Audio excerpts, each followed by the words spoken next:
اعوذ باللہ من الشیطان الرجیم بسم اللہ الرحمن الرحیم افلا یتدبرون القرآن ام علی قلوب اقفالها۔ سورہ محمد آیت نمبر 24۔ اللہ تبارک و تعالیٰ ایسے لوگوں کی ذہنی کیفیت کچھ اس طرح بیان کرتے ہیں کہ کیا ان لوگوں نے قرآن پر غور اور فکر نہیں کیا یا ان کے دلوں پر تالے لگے ہوئے ہیں۔ اس میں انسان کا ذکر ہے، قرآن کا موضوع انسان ہے۔ لوگو، ہم نے تمہاری طرف ایک ایسی کتاب بھیجی ہے جس میں تمہارا ہی ذکر کیا گیا ہے، کیا تم عقل سے کام نہیں لیتے؟ سورہ الانبیاء آیت نمبر 10۔ کتنی عجیب بات ہے کہ اللہ تبارک و تعالیٰ اپنی کتاب کا مرکزی موضوع انسان کو قرار دے رہا ہے، اور یہ اللہ تعالیٰ کی انسان سے محبت کی انتہا کا بیان ہے۔ اور اس سے بھی نرالی بات یہ ہے کہ انسان اس بات کو بغیر سمجھے ہوئے پڑھ رہا ہے، اور جس میں اس کے بھلے اور فائدے کی باتیں ہیں، اور وہ ان کو جاننے کی ذرا بھی خواہش اپنے دل میں پیدا نہیں ہونے دیتا۔ ایسے ہی لوگوں کے بارے میں انسان سے بے انتہا محبت کرنے والا اللہ تبارک و تعالیٰ فرماتا ہے کہ جو لوگ عقل سے کام نہیں لیتے، اللہ ان پر گندگی ڈال دیتا ہے۔ سورہ یونس آیت نمبر 100۔ آخر ہم اپنی عقل کو قرآن مجید سمجھنے کے لیے کیوں استعمال نہیں کرتے، جبکہ دنیا کے فائدے کے معاملے میں ہم مشکل زبانوں میں بھی بڑی موٹی موٹی کتابوں پر بہت سا مال لگا کر بھی یہ جان لیتے ہیں کہ اس میں کیا لکھا ہوا ہے، اور پھر بڑی محنت کر کے ان کا امتحان بھی دیتے ہیں۔ اتل ما اوحی الیک، پڑھ کر سنا دو جو تمہارے طرف وحی کر کے بتایا گیا ہے۔ اے محمد صلی اللہ علیہ وسلم، تمہارے رب کی کتاب میں سے جو کچھ تم پر وحی کیا گیا ہے اسے جوں کا توں سنا دو، کوئی اس کی باتوں کو بدل دینے کا مجاز نہیں ہے، اور تم اس کے سوا کہیں کوئی جائے پناہ نہ پاؤ گے۔ سورہ کاف میں 27 نمبر آیت میں اللہ تبارک و تعالیٰ نے فرما دیا، اور پھر فرمایا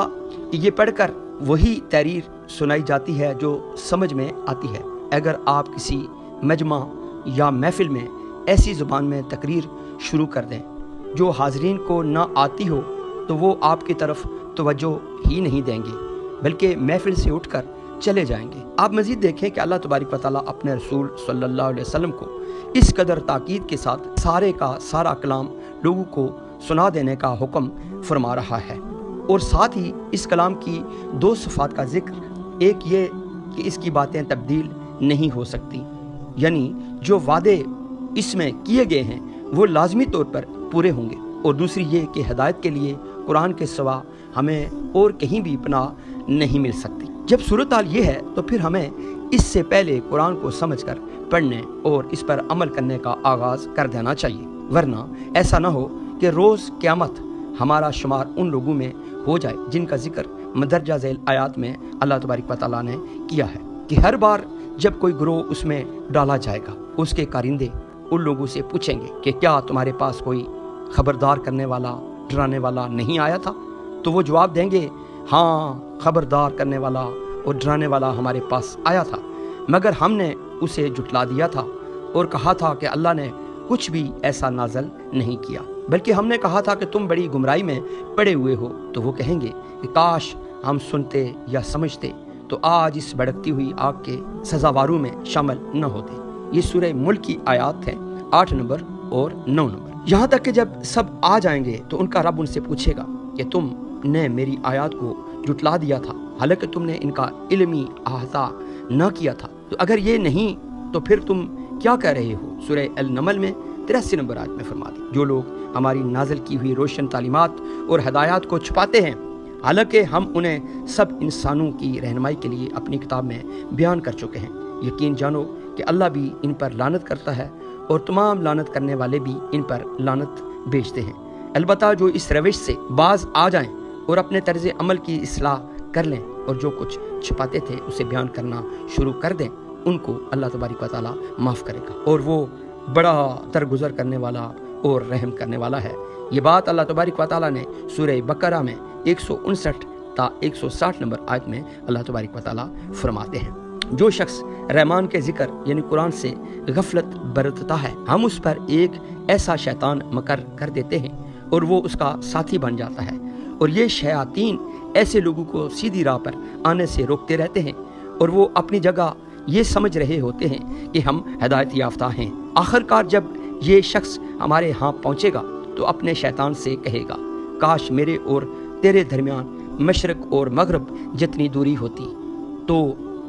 ہی بدترین ساتھی نکلا۔ سورہ زخرف 36 نمبر آیت، 37 نمبر آیت اور 38 نمبر آیت۔ اللہ تبارک و تعالیٰ قرآن کریم جہالت کے اندھیروں سے نکال کر حق راہ کی طرف نکالنا چاہتا ہے۔ اے محمد صلی اللہ علیہ وسلم، یہ ایک ایسی کتاب ہے جس کو ہم نے تمہاری طرف نازل کیا ہے تاکہ تم لوگوں کو تاریکیوں سے نکال کر روشنی میں لے کر آ جاؤ اور ان کے رب کی توفیق سے اس اللہ کے راستے پر جو زبردست اور اپنی ذات میں اپنی قابل تعریف ہے لے کر آ جاؤ۔ ابراہیم کی آیت نمبر 1 میں فرمایا، مسلمان کے لیے قرآن مجید دنیا میں سب سے قیمتی سرمایہ ہے۔ اے لوگو، تمہارے پاس تمہارے رب کی طرف سے نصیحت آ گئی ہے، یہ وہ چیز ہے جو دلوں کے امراض کی شفا ہے، اور جو اسے قبول کر لیں ان کے لیے رہنمائی اور رحمت ہے۔ اے نبی صلی اللہ علیہ وسلم، کہو کہ یہ اللہ کا فضل اور اس کی مہربانی ہے کہ یہ چیز اس نے بھیجی، اس پر تو لوگوں کو خوشی منانی چاہیے، یہ نہ سب چیزوں سے بہتر ہے جنہیں لوگ سمٹ رہے ہیں۔ اور سورہ یونس میں 57 اور 58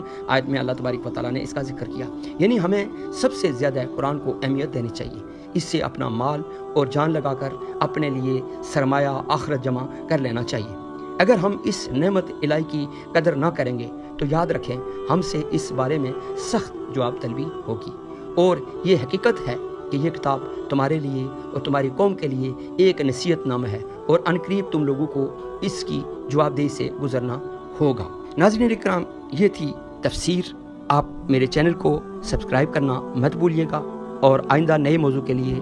حاضر ہونے تک آپ سے اجازت چاہتا ہوں۔ اللہ نگہبان۔